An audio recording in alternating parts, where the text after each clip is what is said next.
দুটো সেটআপ একসঙ্গে সিরিজ করে চালাচ্ছে ভদ্রকে চূড়াকুটিতে পাওয়ার মিউজিক। কেন কি দুটো সেটআপ এখানে ডিমান্ড ছিল, সেই জন্য দুটো সেটআপই পাওয়ার মিউজিক চলেছে। তো বাকিরাও কিছু কিছু সেটআপ বড় বড় করেছে। কেউ ধরো 14টা করে বক্স নিয়েছে, কেউ কাছাকাছি 12টা করে বক্স নিয়েছে, এইভাবে করে চলছে। কিন্তু পাওয়ার মিউজিক সবচেয়ে বড় সেটআপ নিয়ে সব সেটআপের সামনে মুখোমুখি কম্পিটিশন করছে। তো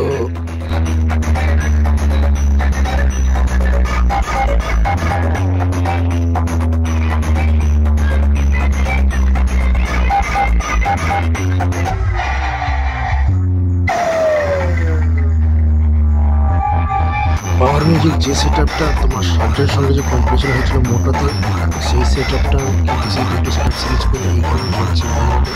তো প্রত্যেকটা সেটআপ এসে পাওয়ার মিউজিকের সামনে কম্পিটিশন করছে। প্রথম কম্পিটিশন হয়েছিল তোমাদের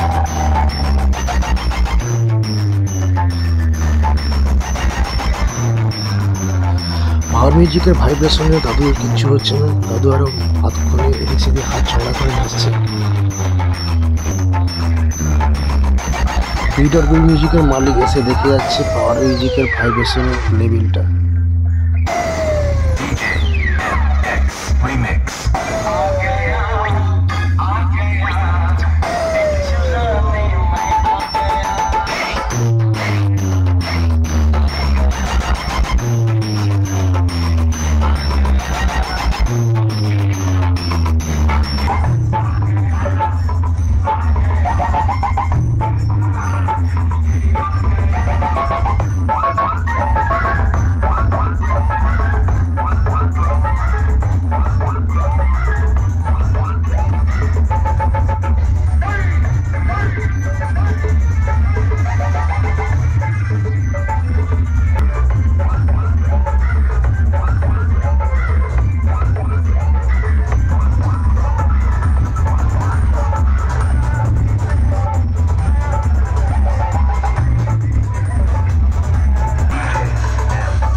যারা যারা এখানে উপস্থিত ছিলে তো এসছিলে তারা একমাত্র কমেন্ট করে বলো সেটা আমরা কেমন চললো। আমার মতো খুবই ভালো চলেছে, তোমাদের নিজেদের মতামত নিয়ে জানাও।